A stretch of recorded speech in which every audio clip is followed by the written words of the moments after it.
Hi, welcome to my channel, Zen and Fit.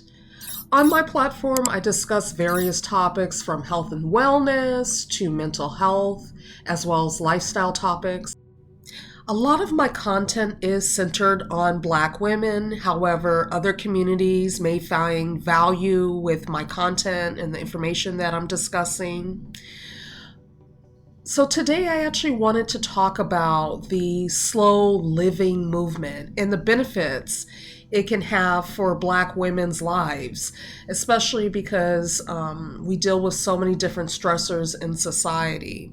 But before I jump into the video, if you could please hit the like and subscribe button, and also share my content with anyone you know of that may be interested in this type of topics, that would be much appreciated. I do try to post once a week. Sometimes that doesn't always happen, but that's my ultimate goal at this time on my platform. Black women in the United States have to deal with so many different stressors. A lot of it's related to race. And this isn't just only in the US, this is around the world, wherever you may be living or have relatives living at. And that does take a toll on our health. I think it was like a few weeks ago, I did a video talking about the impact of being the strong Black woman. Because especially in society, that's how we're viewed, that we can just constantly endure. We're like rocks. We're not seen as human beings and delicate, and there's not a lot of empathy given towards Black women a lot of times in society. And so that takes a toll on your mental health, your physical health, and that also impacts your life expectancy, because even there's been data out there talking about the health disparities between Black women and their white female counterparts. And when you look at just even the overall life expectancy of Black women, it's shorter in comparison to Caucasian women. And a lot of that has to deal with stress, dealing with racism in society, especially when you have that on a daily basis, whether it's you're going and just shopping in a grocery store or working at a job. That takes a toll on your health. So when it comes to this slow living movement, I like to kind of think of it as more so incorporating some form of wellness into your life, incorporating really some level of mindfulness into your life, because when you're dealing with so many different stressors, not only just dealing with racism, but other microaggressions that you may encounter as a Black woman, maybe just even being a female, being seen as a second-class citizen, being a woman, is also a stressor for Black women, on top of having to deal with race. So really what the slow living movement is about, especially for Black women, it's about having some level of self-care in your life, incorporating that into your lifestyle, because you have to deal with so many different things, not only in society, but just in your daily life on a micro level, whether it's caring for children, helping your siblings, helping your parents, helping your significant other, whatever the case may be. And so it's just having that sense of awareness that you are important as well, and caring for yourself and loving yourself.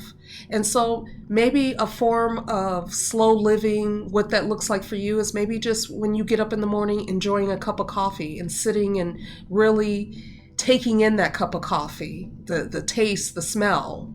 That's also a form of mindfulness, to be honest. It's just being present and being in the moment. Instead of focusing your energy on multiple things at once, you're taking time out for yourself. So the wellness activities that you may be interested in may be different from other people.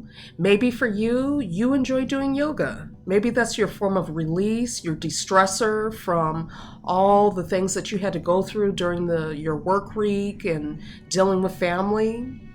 Maybe that's something you enjoy. So doing that on a weekly basis could be your form of self-care. Maybe for someone else, they're not into yoga. Maybe they just like doing regular exercise. Or for someone else, maybe it's reading a book. Just being fully engaged in that book that they're reading is their form of wellness and just overall self-care. So it's going to vary from person to person.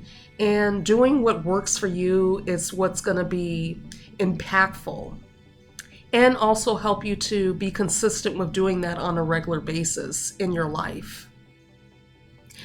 There are so many things that Black women have to deal with that are just basically outside of our control, whether it's you're facing different microaggressions in society that's based on race, or dealing with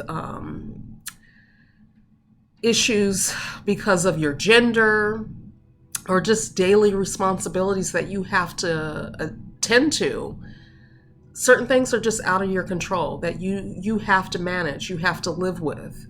But that's why it's so important to have some form of self-care in your life, to take it a little bit easy on yourself when you can.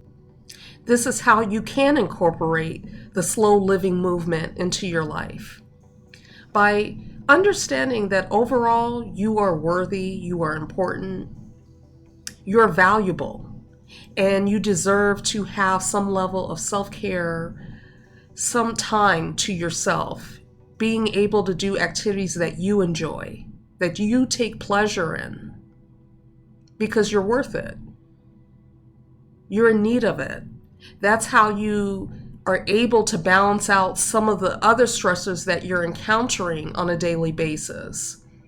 Because if you don't have some kind of de-stress or self-care in your life, that's going to take a toll on you. It's going to take a toll on your overall life expectancy and your quality of life as well.